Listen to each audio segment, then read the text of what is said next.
it's that time. You're here. Thanks for coming to the SBP Podcast Mobile Filmmaking. I'm your host, Susie Botello, and you are listening to episode 103. It's been a while since we last spoke, but I do want to share some really amazing, incredible, wonderful news. You'd think I'm going to give you a prize. Well, actually, I am planning on giving you a prize, but you have to do something before I can give you that prize. You know what you need to do? You need to submit your films to the International Mobile Film Festival in San Diego, because guess what? All systems are go. We are, at least as of right now, we are cleared to have a live in-person event at the festival. And so we're really excited because we want to meet many of you and celebrate you personally, publicly, epically, however you want to put that. But I'm really excited because, it's just been the last 2 years. We had to do this online. And so now we get to do it in person again. And I can't tell you, I don't know if you hear it in my voice or not, but I'm super excited about it. We have some sponsors. We've, got some sponsors coming back just today, actually. Engraving Pros, who gives us these beautiful trophies to award you with. And then we've also got Film Convert to award you even more with their great software. And also we have Star Wars Steampunk Universe, who is going to make that red carpet show, the red carpet extravaganza, amazing. The other thing that, we do have another sponsor that we just secured, and that is Swords and Circuitry Studios. They are local. They are Neil and Jana Halford, and they do some really incredible stuff. They just held their Lockdown Con. It was online, and they're a great couple of really amusing friends of ours, and they've been sponsoring the film festival since 2018. They've agreed to come back and do it again, and we need them. So, thank you guys for sponsoring, all of you, all our sponsors. Our guest tonight is really amazing. Well, I'm saying tonight because tonight is tonight here, depending on where you are. I mean, it could be the middle of the day. As a matter of fact, where our guest is, it is actually in South Africa. And it's going to be, it's going to be about 7 in the morning or something like that over there. In any case, it's going to be early for him. So we'll, give him some coffee and we'll have him on the show. And I can't wait for you to meet him because he's going to share a film that he made, which I love the film. And also, it's not just because I love the film that he's on here. I love a lot of films, but also he brings something to our podcast. In this episode, he's actually going to speak and share a lot of so his forte has to do with audio and storytelling. So if you think about that, those are two of the main ingredients in any film. And so I think it's really key that you tune in, that you listen to him. I think you're going to be inspired, but I think you're also going to be well informed about how important audio is and how to make your audio incredible for your film. A lot of times, the audio can kill your film, no matter how good it is. Your audience is not as forgiving. The film festivals you're submitting them to, they're not going to accept your film if it's really good, if the audio just is not there. So this is an important episode for you to be listening to, and I'd like to welcome you to our guest. So let's go and talk to him now and introduce him to you. And don't forget, if you go to internationalmobilefilmfestival.com, you'll get all the info so you can submit to our film festival, and do it now. Don't wait till the last minute.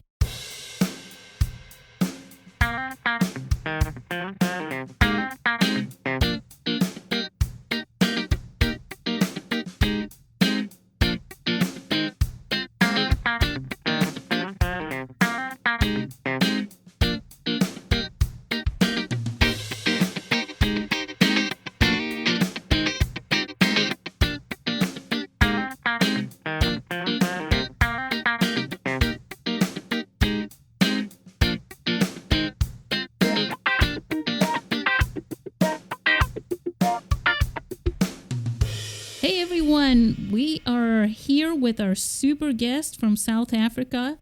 His name is Brionne and his last name is Olsen. And I'm sure you've heard about him because he is making amazing and incredible mobile films. Hey Brionne, how are you? I'm good, Susie. How are you? I'm fantastic, especially now that we get to finally chat and share with our audience. Listen, Brionne, I am really impressed. All the things that you do, that you are an audio. The list of the things that you do with audio are fantastic. Yeah. And I loved. There's one thing that I read about you about in your bio, and that is how the audio experience that you have and your passion for storytelling brought you into the film arena, right? Yes. And I think that's impressive. And so I'd like you to share that.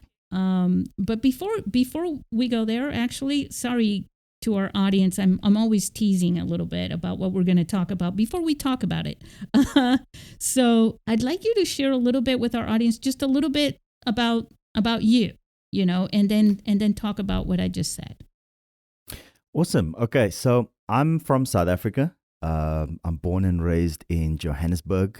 I come from a little town called Gelukstall, which is a what they call a colored settlement, because in South Africa we have colored people.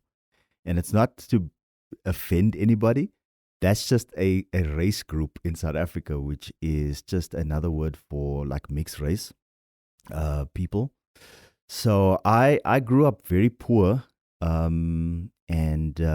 So, something like filmmaking was never top of mind, to be honest with you. My mom always wanted me to study like accounting and become like a doctor or a chartered accountant or whatever. And that was never my passion. I was always a creative person. So when I finished school and my mom asked me like, listen, have you decided what you wanted to do? I was like, no, I'm going to take a year off. I'm going to go find like a job, just work and just find myself. After that year went past, my mom came back to me and said, listen, you need to decide what you need to do with your life. But by that point in time, I knew that I didn't want like any sort of corporate job or like anything in the medical field, because it was just not my passion. Even though I love working with people, those kind of fields was just not something that I felt was stimulating, even though you can make a lot of money in those fields, especially in South Africa. So then I found this booklet of a sound school, and there was sound engineering, and I was like, this is what I want to do. And the sound engineering course, or this diploma that I did, it basically opened up everything for me in terms of production and sound design and working with live sound. And there was a bit of an element of video production as well. So we had a Adobe Premiere course. So the reason why we used that was because we needed to mix like video in 5.1 surround sound. Mm-hmm. So that was my first introduction to video. And then I graduated, and originally what I wanted to do was I wanted to be a music producer. So obviously, when I graduated, the first thing I did was try to get myself into studios and produce like beats for people. But then I didn't like the lifestyle because like artists aren't the most responsible. How can I say people? So there was drugs and smoking of weed and those type of stuff, and I was feeling so uncomfortable. And I was like, listen, yeah, I'm a music purist. When I create music so that I can like change someone's life or affect someone in a positive way. So I'm not going to like put that kind of negative energy on like my music. So then I pulled out entirely. And then I started working in radio, and I never ever in my whole entire life imagined that I was going to work in radio. So I thought that was just like a pit stop in my career, that I was going to go back into the studio and make beats and be this like world-class producer and one day win like a Grammy, and I'm going to stand there and give my speech. I had all of this played out in my mind when I was like in my 20s. Then I fell in love with radio because radio is theater of the mind, right? That's the term that they use. So you creating a three-dimensional experience in what is essentially just a two-dimensional space, right? Yep. So music is exactly the same way how they mix instruments in a music space. So you'll have like a particular instrument being panned left, or one pan hard left or hard right or whatever. So you create this whole entire spatial experience. So with radio production and imaging production and jingles and that type of thing, it works exactly the same thing. You create this whole entire experience where people can imagine what the advert or the jingle is saying in their mind. So you paint like a whole entire picture. That's why when people actually meet radio DJs, for instance, as an example, the first thing that they always say is that I never imagined you look like this. Because people paint this picture of what this person looks like in real life. So True. So that's what audio is about. So for me, audio plays such a important role, especially when it comes to filmmaking, because if you have to watch a horror movie, for an example, and you put the sound off, it won't be as scary as you would watch it with sound on, because music plays such an important role to create suspense or a mood or a feel. So everything about audio in video, everything about video is complemented by audio. So even if you color grade a particular piece, like say if you want to create a warm looking feel, the music needs to complement that in the background. And sometimes people don't, they're not aware of that. It's very subliminal, especially with audio. That's why when I got into audio production and radio and stuff like that, like no one in my family is an audio producer. Like I've got an uncle that's a sound engineer, but he does music production, and I think that's where the music production came from. But there's no one that works in radio. I'm the first in my family to have ever gone into the radio space. I'm the first in my family to do voiceovers. No one does any of this. So I never learned this from anybody. This was literally just me being curious about the industry and just just trying to like create cool stuff. So it sounds like you're really passionate about that too. So you probably, even though you didn't go to, get trained for that, you probably get curious whenever you're on Google or something like that and you look up things, right? Yes, like everything I know about filmmaking, I never went to film school at all. I YouTubed. Like my first experience not my first experience. I say that I've always been curious about filmmaking. I just did not have the time or the funds to actually go to film school. Because I'm a family man. I'm 39. I've got 3 kids. I've got I wouldn't say full-time job. I work for myself, but I mean like it's like a full-time job. So to basically take time off to go to film school was just not an option. So when the lockdown happened in South Africa last year, there was an advert on Facebook, which was the Mobile Creator Summit, Yes. which was hosted by Glenn. I'm going to mess up his surname. Mulcahy, I think is his surname. I'm so sorry, I'm not going to Glenn. help you with that. I'm so Because I sorry, don't want to Glenn. hack it either. Yes, but it was so interesting because it was this weekly thing that they did where they just had like a whole entire virtual presentation with like different people across the world, and I found it so fascinating. But I mean, like before that, I was recording stuff, but it was more like for social media and like vertical videos for like stories and stuff like that. But it was never like proper like film like cinematic shots, and I was very curious about that. So I watched like the film creator summit like religiously every week. Yeah. And luckily the stuff is pre-recorded as well, so I could watch it again and again and again. And after that, I just got like lost in on YouTube. Like YouTube is such a fantastic resource for anybody that wants to get into anything for that matter. So when I typed in filmmaking and anamorphic and cinematic, and for months that was my lingo, my wife was getting so upset with me because everything was just like cinematic. And yeah, and it just like engulfed me. It took over me for weeks on end because, literally you locked up in home. There's nowhere to go. Everything is closed. So it was just me and filmmaking. So that's when I started, I downloaded Filmic Pro and started messing with that. And it just spiraled from there.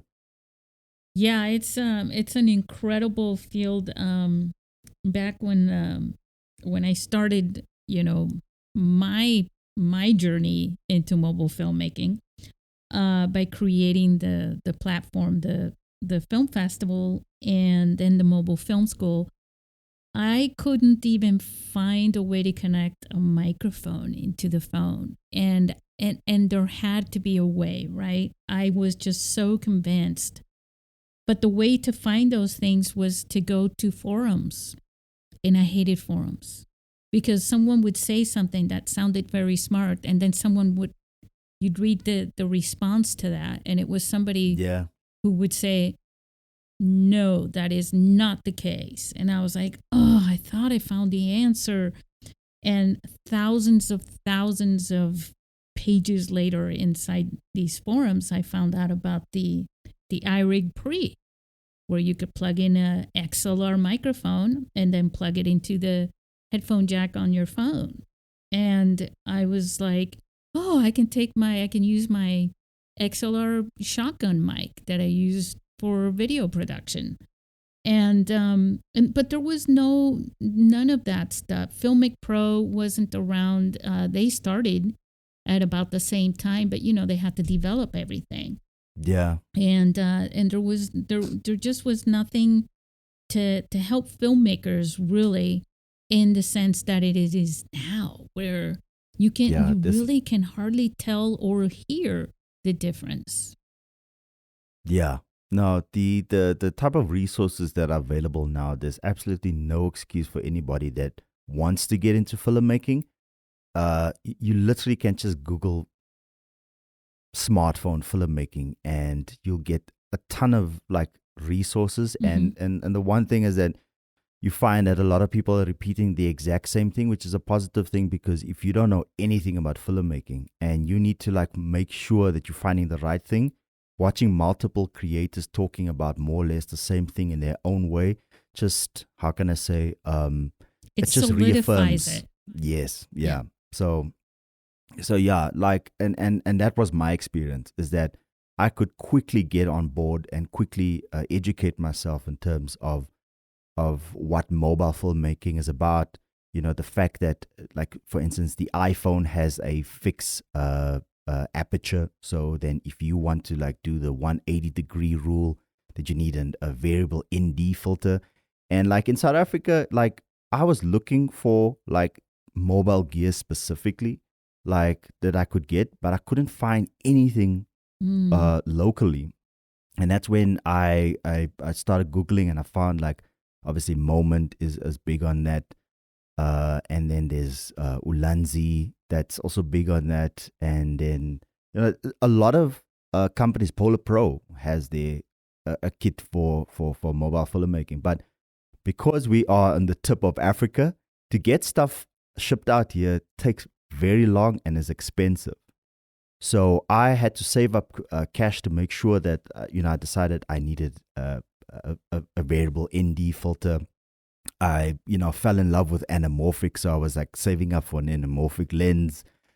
And once the time and the economy and the exchange rate was right, I ordered a bunch of stuff. Just closed my eyes and spent the cash. And I ordered a bunch of gear, and I imported it, and I've been filming it with it ever since. And I think only now I'm starting to see, like, people from South Africa, a lot of mobile filmmakers. Like, one person is SJ van Brede.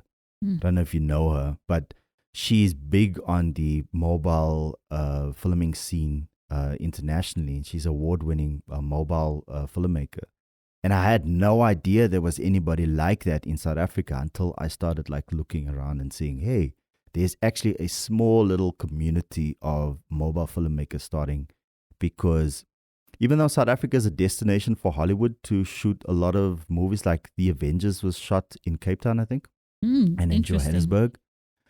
So Hollywood comes to South Africa because it's cheap. It's cheap for Hollywood to film here. And I mean, like, if you look at the landscape, it's you can shoot lots of different movies with the scenery that we have locally. So it's not filmmaking is not a like an uncommon thing. It's just, finding people that are into mobile filmmaking. So I'll have to connect you with some people that I know too. Yeah. So, like, I mean, like last year, I think the Cape Town Film Festival had their first mobile filmmaker festival.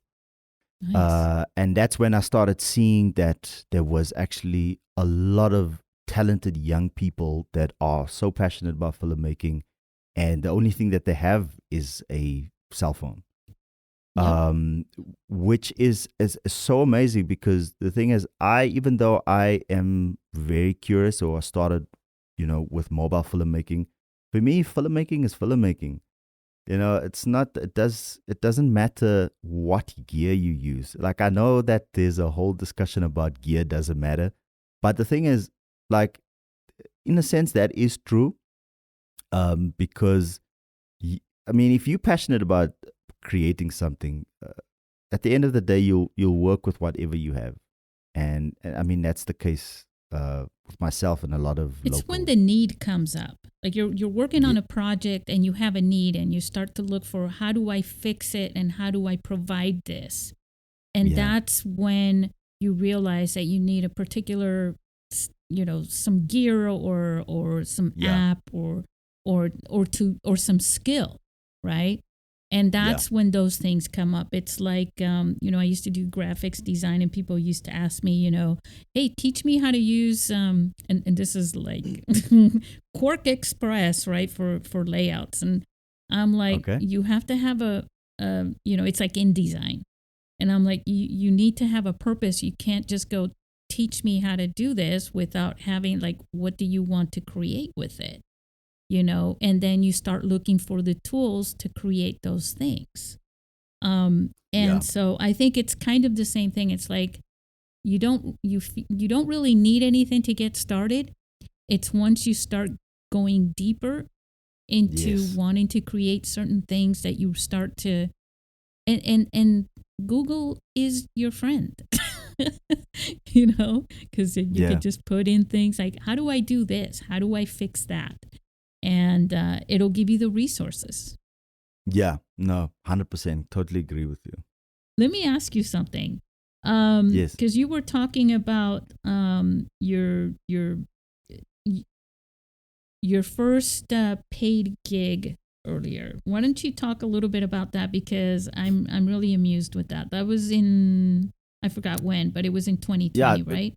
Yeah, it was September, I think, last year. So I obviously was experimenting with like a bunch of like creating like videos. So I think when South Africa eased our lockdown restrictions, we were able to, go for a walk outside, because it was legal. So then I decided I was going to film my walk, and it was early in the morning. So the lighting was perfect for filming without like an ND filter or anything like that.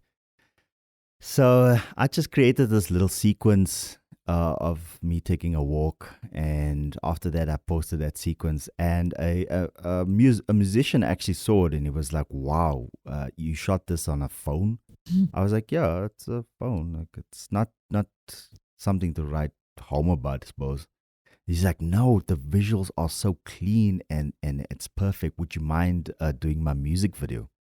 Nice. I've never shot a music video in my whole entire life.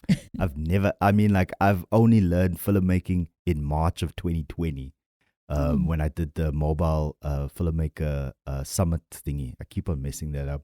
Yeah. Yeah, so then I was like, cool, I'm up for making a music video, because for me it was just another like something to experience, something just to, upskill myself. So then I obviously researched like a lot of like how to make a music video using your phone. And it was like obviously low budget, because the only thing I probably rented was lights, because I needed like, proper lights. And then I had obviously the gear that I purchased. So then I invoiced the guy. I didn't know that he was going to accept my invoice. I thought that my price was a little bit too high. And he was like, he signed the invoice and he paid me, and I had the money in my bank account, and I was like, okay, I should have asked for more money if it was that easy. But yeah, I didn't really mind for the cash, to be honest with you. I just wanted the experience of going through like making a music video, because I felt that if I can do this, then I can probably like make music videos as a side hustle or whatever. So yeah, I went through the process. We met up. He explained to me exactly what he wanted. I signed up to a platform called Envato Elements because he wanted like text, like mobile text on the screen and stuff like that. So I didn't have those kind of resources. So I used some of the money that he paid me to get those elements. Good. And yeah, then I think for about 3 days we shot the music video, and we didn't pay any money for the location or anything like that. It was in and around where he lived. There was just like a whole entire vibe in the area that he lived. So I took advantage of like the people and the cultures and stuff that was there. And yeah, then I made the music video on an anamorphic lens, and I gave it to him, and he was blown away. And the music video ended up on it's MTV Base in South Africa, and another the channel called Channel O, which is also a music-based channel. So then the music video started like rotating. And you're like, oh my God, look at my TV. video. Yeah. And I'm like, this my video. I made that with an iPhone. Yeah. And no one knew that it was an iPhone. That's just the amazing part, is that no one realized that it was on a phone until I told them it was made on a phone. That's the Sean Baker feeling, right? Yeah. So yeah, that was just an amazing feeling. And then after that, I got a bunch of inquiries for shooting music videos and stuff like that. But then, yeah, I took a few gigs on that I did that. But yeah, it's for me, even though I enjoy shooting music videos, I'm more about storytelling, to be honest with you. So I want like documentary style filmmaking. That's actually the field that I want to go into. I love documentaries. Because those are, when in documentaries or even on the news, they talk about stories, because Yeah. that's really what they're sharing. But documentaries are more artistic. Yeah. And the thing is, like, I just think that from the tip of Africa, we have so many stories to tell. Um, and I just feel like there's enough people that are making music videos and they getting paid for those things, and I'm not willing to compete in that field. If I do get a music video gig and it resonates with me, I'll do it. But at this point in time, I'm lucky to that filmmaking is not my bread and butter. It's a passion that I fell in love with. And luckily, I don't have a boss or anyone that's dictating what I need to film, how I need to film it. I'm my own creative person. I have my YouTube channel that I'm obviously running at the moment. And I can literally take on projects that I feel like I want to take up. So I'm all about, like, I don't know, maybe I'm just a bit of a purist or anything like that, but yeah, I feel like, at this point in time, telling people stories and getting it out to a big audience, so that we can make a difference in people's lives. That's Yes. that's where I'm at this point in time. If I can make money out of filmmaking, I'll do it. But I mean, that money will just go back into, like, as resources for whatever gear I need. But But yeah, sometimes it's like whatever it takes to tell that story, because it's one story and there are many ways to share that story. The thing that drives me about all of this is, even from the time I was very little, where I found out what the power of storytelling is from both sides, from the person that's um, how should I say this? Not just listening, but the person who is consuming, right? Somehow yes, that story, and the person who is telling it. And there's like the call and the answer, right? Where it's very powerful. It creates a very powerful energy and connection between those two people. Um, when when I was little, right, in Spain. My grandmother was from Spain, and she would stare out the window. And sometimes she was sad because my grandfather died, right, and hmm, he died before I was born. But she was sad and she missed him, and she would stare out the window. And I would go into her room and I would see that, and I was maybe 5 years old, and I would notice that, and I knew one thing that made my grandmother light up happy, and that was to tell me stories, which is something a lot of grandparents do. yeah, And I would say to her, I want, in my mind, I would say, I want to make my grandmother happy. And so then I would say to her, hey, grandma, tell me a story. And then all of a sudden, she would look at me and begin to share a story with me. And she became, from someone who was sad, reflecting, staring out the window, into a storyteller, which was taking, I don't know how to explain that, but just happy. She was happy all of a hmm, sudden. yes, And for me, I loved listening to her stories. And it's kind of like what I do in this podcast, right? I ask you yeah, to share your story and you share your story. And I enjoy this process very much. yes, And I am sure the people who are listening right now, or listeners, right, are yeah, enjoying this as well. And it's inspiring.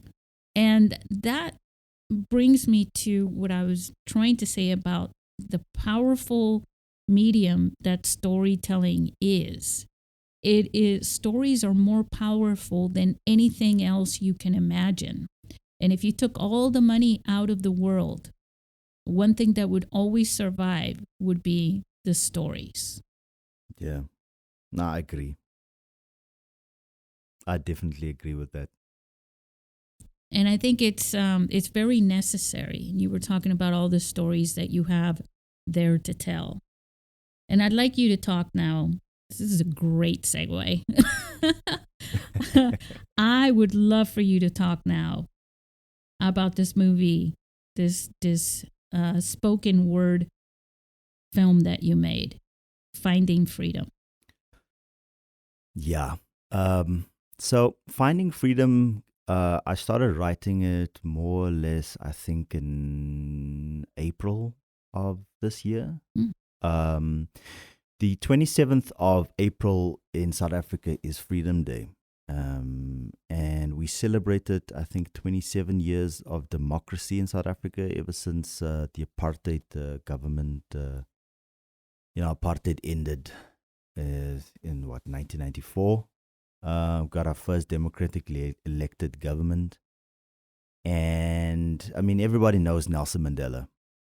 Like, I think outside of Mother Teresa, the Dalai John Lama. Paul II, Yeah. Dalai Lama, and Barack Obama. Oh, really? I think Nelson Mandela is the Yes. most famous politician, and a lot of people draw so much inspiration from what we call him the father of our nation. We call him Tata, and so he obviously had a vision for South Africa. And we still are waiting to realize that vision, because over the years, because of like mismanagement and corruption and party politics and all of that, South Africa is not in a great place. So, I was reflecting on our freedom. Even though we have freedom of movement, we have freedom of the economy, there's still a huge segment of the population in South Africa that they don't even live on $1 a day. That's how poor they are. And I remember that one of the promises that Nelson Mandela made was free education. And education is so expensive in South Africa. Proper education. I'm not talking about government education.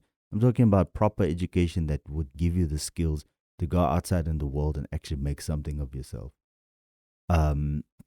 So I was reflecting on that, and one of the stats that also came out more or less at the same time is that during the COVID-19 pandemic and the lockdown in South Africa, so many women were assaulted by their partners in isolation, because now these women are locked up in their homes with their perpetrators, nowhere to go. And the reports, the violence, sexual violence and partner violence reports in South Africa went up like skyrocketed, because of the fact that these women had absolutely nowhere to go. And obviously now recently with Derek Chauvin's case with the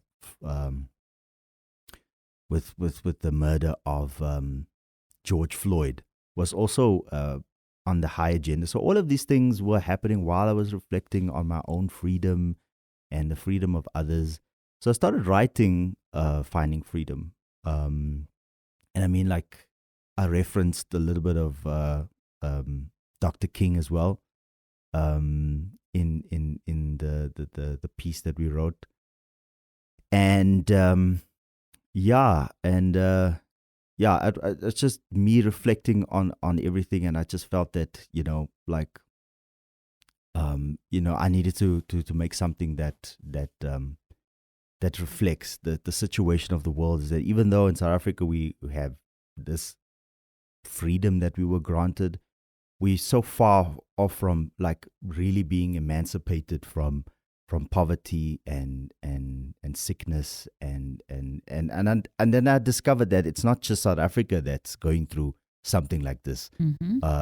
Even the mere fact in the States that this whole entire case with Derek Chauvin went about, it was just like one case that happens on a daily basis where police violence against Black Americans it's a norm. There have been many cases before that, and since then, it's just the irony that, we're talking about smartphones, right, and video. Yeah.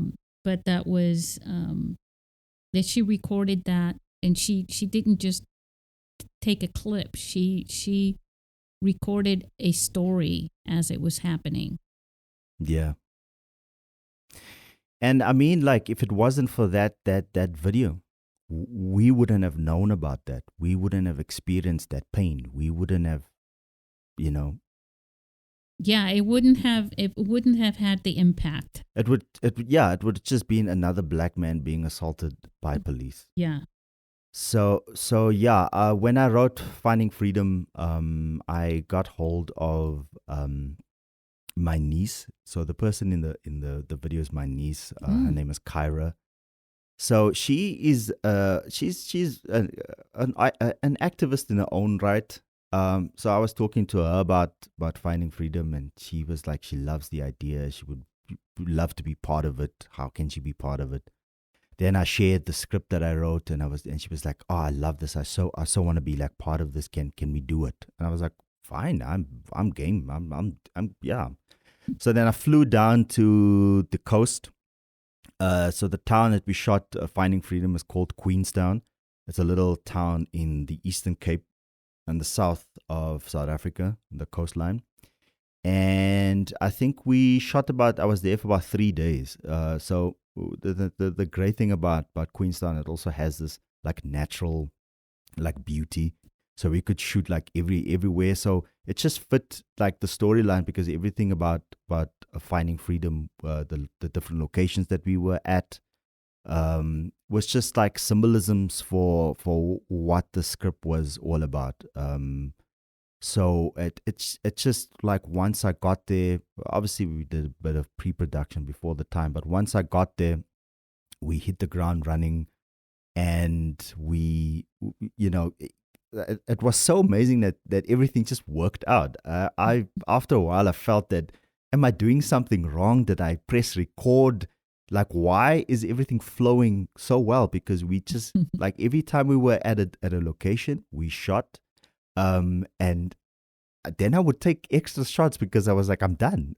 Maybe I should do it again just to make sure that I got the shot. So it just worked out entirely. She did the voiceover for it as well, and she has such a powerful voice in her own right.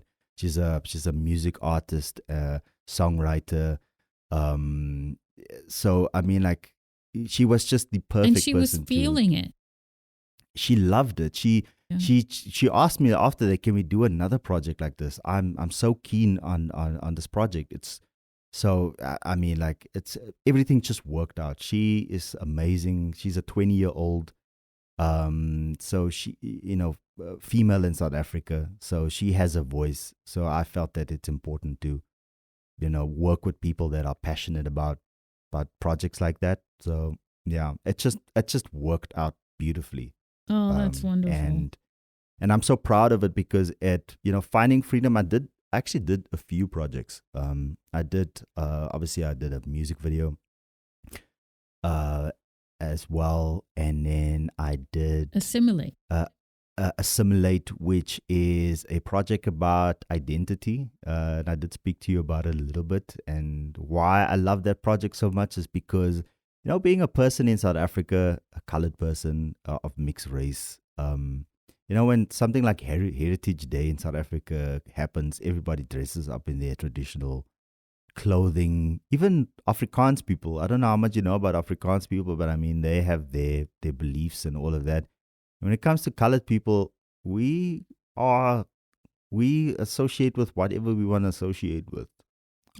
So even the topic of heritage and belonging and identity and all of that is something that I still like reflect on a daily basis, because for me, I know that where you come from doesn't necessarily define who you are, but just the mere fact. But it's a part of you. Yes, it is. And the thing is, like, when other people talk, they talk about their grandfathers that came from like Europe or whatever. I mean, you told me your story about but your experience growing up in Spain, all of that. Like, I can't tell you my history beyond my great grandfather. So like, and a lot of people like look at me and they see my surname. They say, "Oh, Olsen. Are you Norwegian? What are you? From Finland? Are you?" No, I'm like, I'm from South Africa. South Africa, we don't know anybody with that surname Olsen. Like, like it's not like a common surname, and that's because my ancestors come from Scandinavia. But I don't know anything about those people. So my journey in filmmaking is in parallel with my personal journey of identity. So that's when I wrote Assimilate, and it's a very simple, powerful little story about a little bit about colonialism. South Africa is a used to be a colony. Um, so obviously the whole story about identity and apartheid and all of that stuff, it's still a very strong a topic in politics in South Africa. So I just wanted like to do like a bit of an artistic feel to that. So Assimilate was just one of those projects, and yeah, and I did a documentary about my mother-in-law. It's called Tomorrow's Promise. She works on the cruise ships in Los Angeles and in the States and stuff like that. So when lockdown happened, it was very difficult for her to get back home. So she was bobbing in the ocean for months where they couldn't dock. So then eventually they found a route across the Atlantic to the Netherlands, and they were in quarantine there, and then they were going to charter a flight back to South Africa. And at the same time, her mother got a heart attack, and she was in hospital, and she died. No. And she was stranded in Rotterdam in the Netherlands. And we tried so much. We tried to get hold of the officials, the ministers, the Minister of Transport, to try and push forward her chartered flight so that she can make it for the funeral. And unfortunately, she missed her own mom's funeral. So then I recorded. I did the documentary when she was eventually when she got to South Africa, and the first time that we got together as a family was actually her brother's. I think it was his birthday party. So it was the first time that we could have like a indoor sitting as well, and because we all family, it was fine. We could because we were all in our own bubble. So we got like a chance to like get together, and I recorded all of this. I recorded the whole entire experience of these people seeing each other for the first time after like 5 months, I think. And then after that, I recorded her brother and her, and she told the story about how devastating it was. So that's what Tomorrow's Promise is about. It's a pure story about one family that just was connected regardless of the circumstances they found themselves in, and obviously the journey of my mother-in-law trying to get back to South Africa. So yeah, so I did all of these projects last year and this year. Just imagine that most people just do one or two in a year. Yeah. I did Assimilate and Finding Freedom in a week. Because you're a superhero.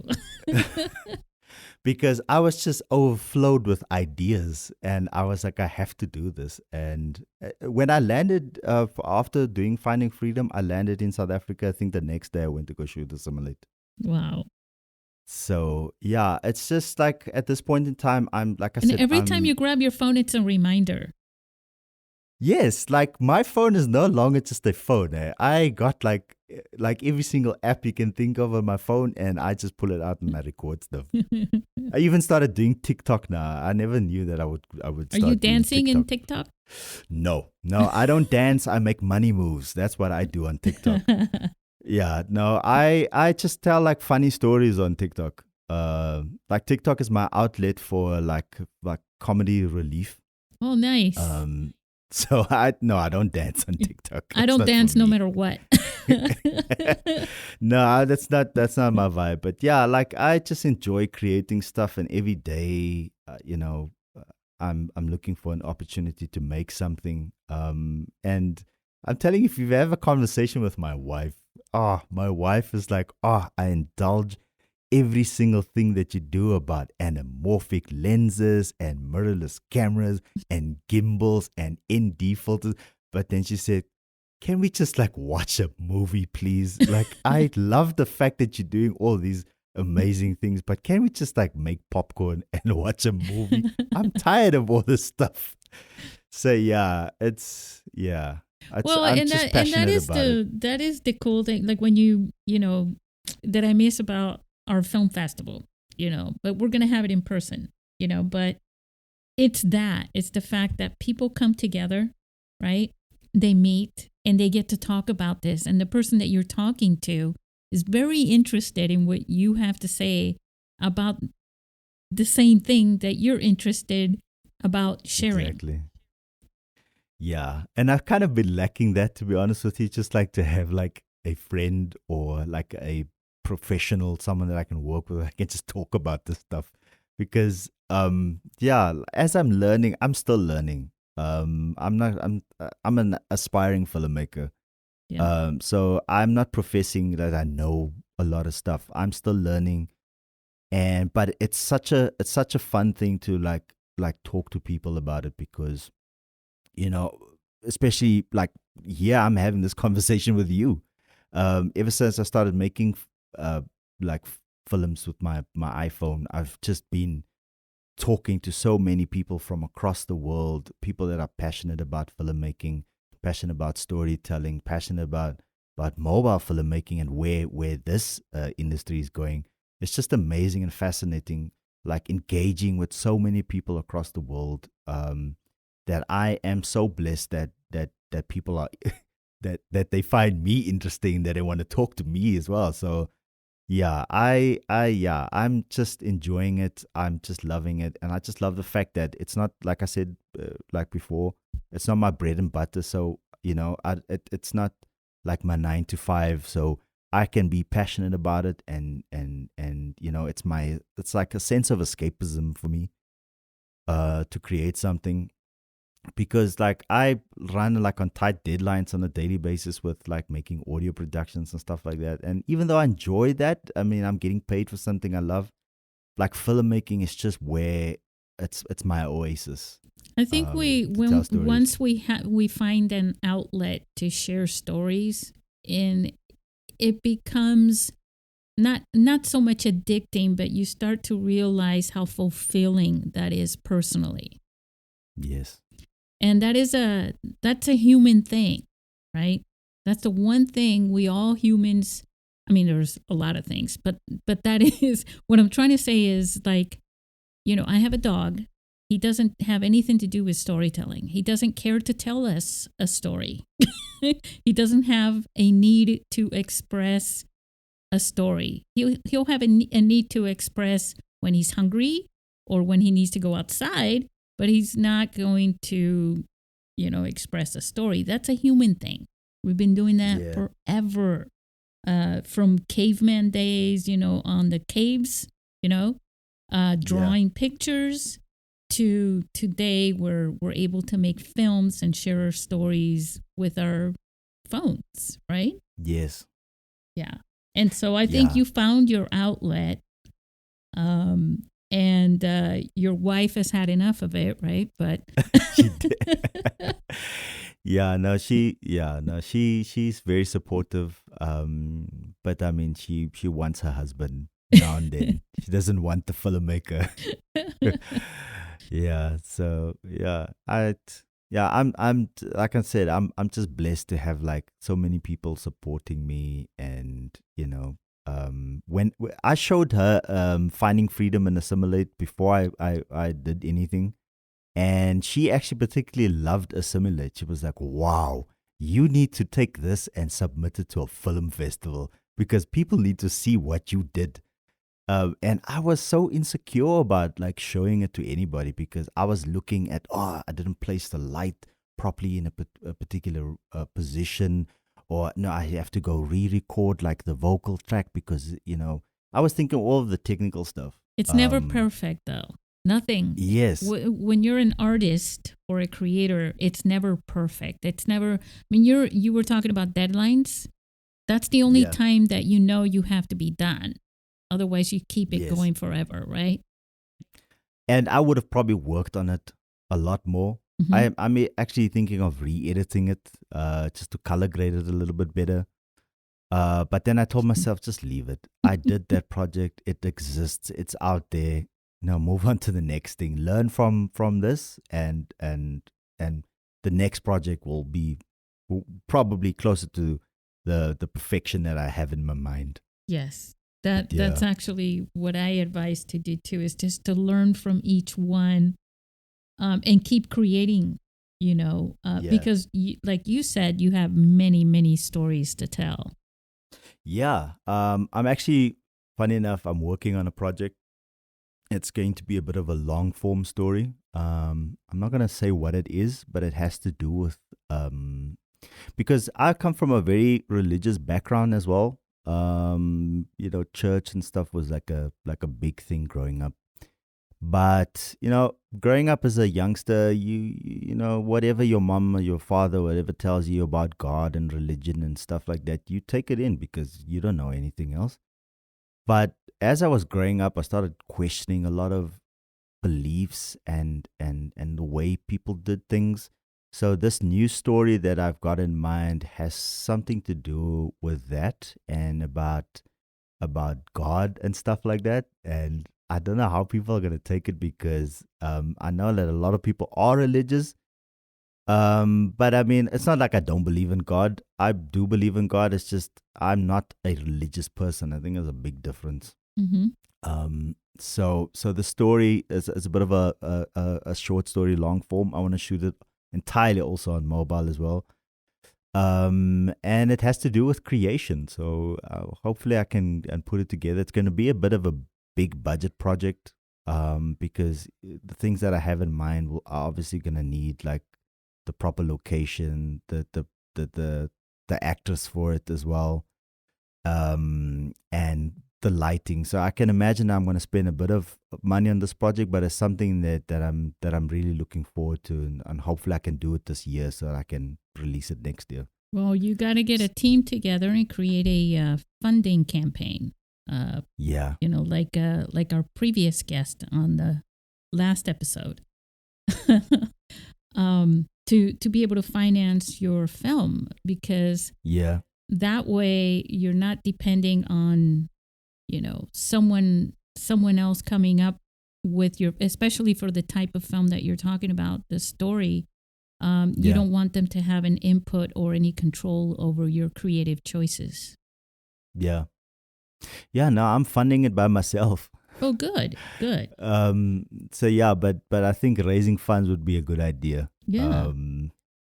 But yeah, I'm really looking forward to it because it's again like with all the other projects that I've done, I kind of not spend a lot of money. I haven't even really spent money on the projects themselves. Maybe if I spend money like on getting to the location, so the traveling costs and stuff like that. So there's no real no budget projects. Right. So the project, so a lot of my projects just like if I can do it for free or I can find a location for free, I'll do it.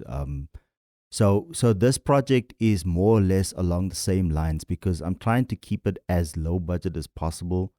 But yeah, no, sometimes it's just a little bit impossible, especially with like when you start thinking of ideas and in your head it looks fantastic, but then you realize, oh, but I need lights for that, I need props for that. So yeah, it's just like to bring it to flourishing is a bit of a challenge. But like I said, if I can like do it with like minimal costs or like be in control of my project, the better. Yes. So yeah, that's the goal at the end of the day. And you um appreciate mobile filmmaking. I think it was in your email that you said something about that too. That most of the time, I mean, you have is it a mirrorless camera or something? Yes, so I last year I bought my first A7 III Sony camera, mirrorless camera. It's a full frame camera, and I also own a vlogging camera, a ZV-1, Sony as well.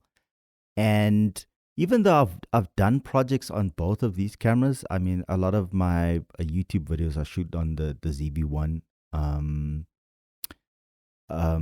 I keep on going back to mobile. Like most of my main projects that I've done is with mobile. And I just love the fact of how easy it is. I can literally pull the phone out, put it on flight mode, open up Filmic Pro, stick on my lens, whichever one I prefer, which is always the anamorphic lens. Yeah.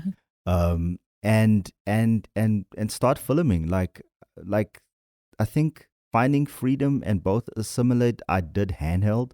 Mm-hmm. I did have like gimbals on standby, and I did use it for like 1 or 2 shots here and there. But I mean, most of my shots were shot on handheld, and I just love the simplicity and the minimalist setup with that. I just make sure that I'm exposed properly. I just make sure that my white balance is fine, and I can tell the story. Whereas with my mirrors, this is not as easy as like that. Even like setting up your white balance on a mirrorless camera, you need to put it in a particular setting, and then do a custom white balance, and then make sure that you expose properly. And even though, I mean, the sensor's a lot bigger, so I mean, like, there's a lot of less room for mistakes with a mirrorless camera. I just find it a lot harder to film with my mirrorless camera opposed to my phone. So I generally just go back to my phone and use that. Because you can stay creative and less technical.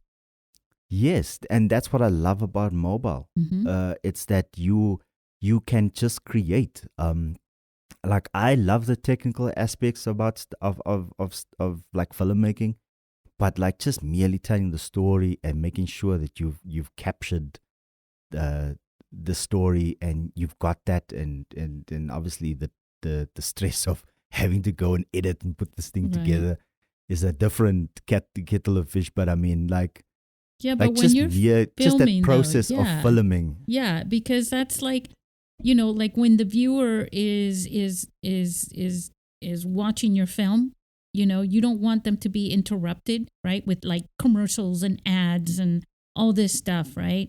And in the same way, when you're filming, right, you don't want to be interrupted by having to do this and having to do that. You'd rather just continue to and get I think that out. Like the time spent is so much less. So I mean, like, time spent in terms of setup is a lot less. But I mean, all of that time goes into creating, Mm-hmm. and that's what I love the most about mobile filmmaking, is that it just makes it a lot easier to be creative. Yeah, it's definitely the attraction, because a lot of more professional, filmmakers and video producers are using smartphones, and I think that's the attraction. The fact that the way that the cameras are now, they allow them to do that. As opposed to 5 years ago, where they weren't really taking it seriously. But now it's like, I used to say, was my little elevator pitch. Part of that was, and no, we're not leaving out the professionals, because I know that you have a DSLR or whatever, but you also have a smartphone. So we're not leaving anybody out of this concept of mobile filmmaking. Yeah. No, I'm so happy how it's been embraced. Because I mean, like, if you say that you made a feature film on a mobile phone, generally people won't take you seriously. But now you find on the film festival circuits worldwide, Mm-hmm. like even on the more serious film festivals, you find that people are entering their mobile created content. Because now people are taking it seriously. It's definitely an art form. Because I mean, at the end of the day, that story matters as much as someone that shot it on a red Komodo. Yes. Yeah, I'm just happy that it's in that space where people can take me seriously as a filmmaker, opposed to say, "Oh, you just made TikTok video on your phone." No, but that's just the thing. You were just talking about feature films, and in 2016, I proposed the idea during our film festival. All right, we're going to start accepting feature films now. It's time. It's time for you guys to do it. Sean Baker made Tangerine in 2015. Come on, let's do this. We're going to put the challenge out there, and it took a couple years for people for me to start seeing feature films, from filmmakers coming into our film festival. Now, mind you, though, because I know you like documentaries, but we are sticking with narrative films in our film festival for feature films. Yep. And then we only select 3 to screen at the film festival. And the winner of last year's film festival, actually, I got to bring her up because you were just talking about that, but she shot and edited on her iPhone 8 her entire feature-length film. It was called Sharon. And her name is Jennifer Zhang. And that is the first time that I was talking to Filmic Pro in one of our podcasts with Film Convert, our sponsor, and I brought that up, and if Filmic Pro and no one else out there has heard of someone that actually shot and edited an entire feature film on their phone before, and she did it. She's a pioneer.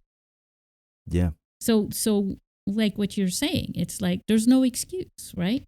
Yeah, not at all. Not at you all. are With definitely LumaFusion, Filmic. Yeah. Go ahead.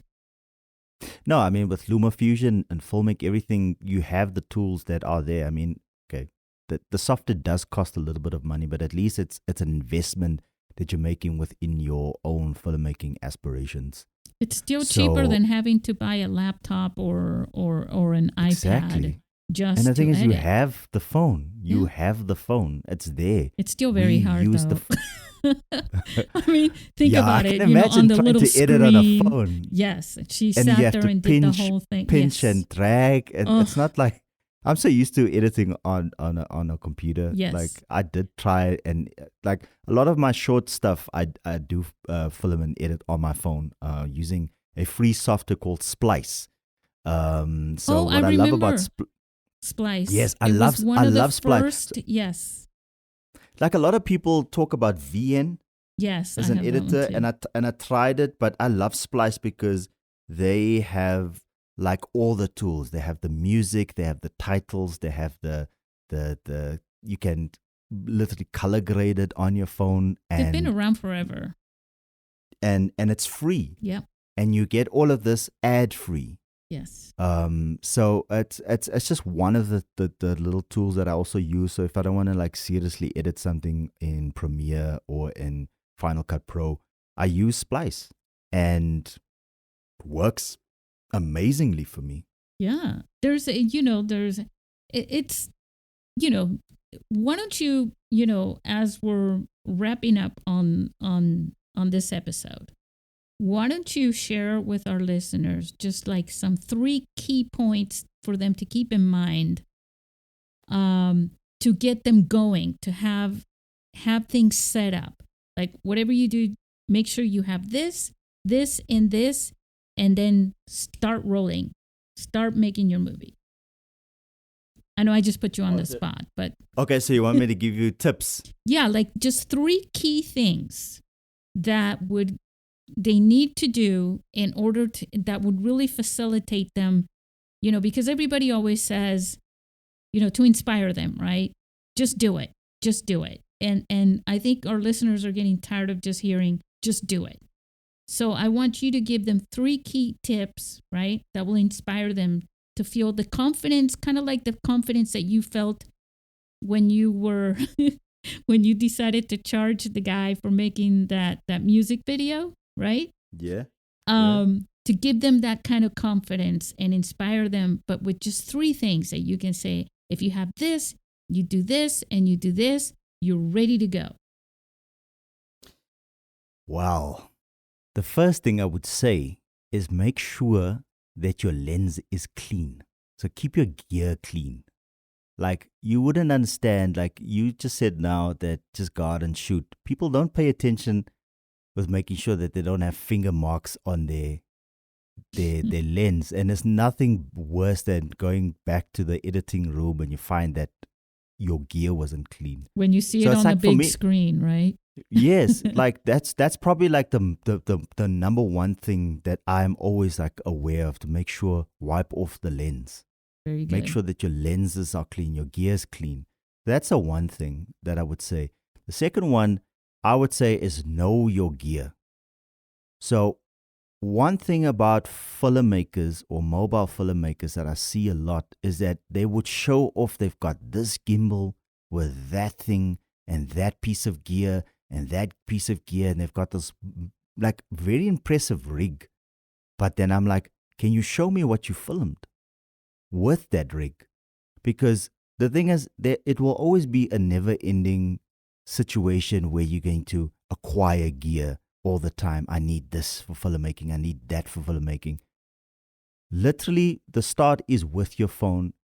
Know your gear. Decide what you want to do. Like, for instance, I love filming in 21:9. I love filming with my anamorphic lens. So I've got my go-to lenses and my go-to gear that I use, and that's what I use, because if I have to accumulate gear after gear after gear after gear, I'll never get to my projects, because I'm like, oh, I need this, I need that, I need this. So the basic stuff that I have is I have my lenses, I have my ND filters, I have some diffusion filters as well, and I've got my phone, and I've got my U-rig that I use to set up everything.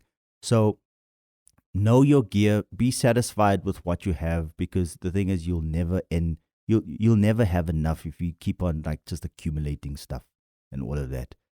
And the third advice that I would give is that work within the limitations of a smartphone. Don't think that you are going to whip out your smartphone and it's going to replace whatever other gear you might have. Like if you are lucky enough to own a cinema camera, a mobile phone is not the same as a cinema camera, but a mobile phone has a lot more advantages to what a cinema camera has in the fact that you can get into tight spaces. So just work with the limitations that a phone offers. Know what the limitations are. You can get depth of field. It means you're going to have to stick this thing in front of people's faces to get the same level of depth of field. But just work with the limitations and create like within those limitations. I think that's what I can say about like giving tips. Wow. That was some awesome advice, though. Very thorough too. And I hope our listeners are now like, maybe not. If you're driving, don't start writing notes, but definitely these are very good tips. And I think with just knowing those 3 things, now you can get out there and do it. Yeah. And it doesn't mean like that you're going to do it and you're going to be happy with the result. You're probably going to make mistakes. And, yes. I could tell you that the biggest directors in the world, the most famous and the ones that you idolize and everything, they have many moments when they're not happy with the results themselves. Yes. And it's not because they haven't hired or they don't know what they're doing. It's just that people who create are hard to, for the most part, right? As an artist, you're never really satisfied with your own work. You're wearing different eyes. To that. Yes, right? Yeah. So All right, guys. Any last words? um, Yeah, I just want to say thank you to you for bringing me on your podcast. I'm so glad and happy that I got an opportunity to speak to someone from San Diego. I've never ever in my whole entire life had a chance to speak to someone from that side of the world, and that's just the testament to the power of filmmaking and mobile filmmaking, is that there is this worldwide community of people that are just interested in creating meaningful content, and we're all doing it on our mobile phones. So I just wanted to say thank you for bringing me on here. And if any of your listeners are listening and they find themselves in South Africa, they can hit me up. They can go to my social media, drop me a link. Perhaps we can do some projects. I'm always up for something. So if anyone comes to South Africa, you're more than welcome to hit me up. You have a friend in Africa. we're going to share with our listeners all your social media and the links to your films, your YouTube, your Twitter, your Facebook, your Instagram. Not everybody is on everywhere, but everybody is somewhere. I feel like I just gave the world's best quote. You must write that down. I'll forget. I'll forget in a minute. Because we do want you to connect with Brionne, and his videos are very informative. I know you're gonna love them, so please watch them, connect with him, and who knows, you may be working on that project with him that he was just discussing. Right? Yeah, I would love to connect with as many people as possible. So yeah, just hit me up on the socials, whichever one you prefer. And yeah, thank you so much for the opportunity for being on your podcast. I feel that I must also tell you it's been an honor to speak with you. I am glad that you came on the show. I know it's early in the morning for you, but I want to tell you that you add value to my podcast by being on the show. So thank you. Thank you for being here. Thank you so much for being so kind. All right. So say goodbye to our listeners. Cheers, everybody. Have a good day. Enjoy yourself. And we'll see you on the next one. Bye-bye.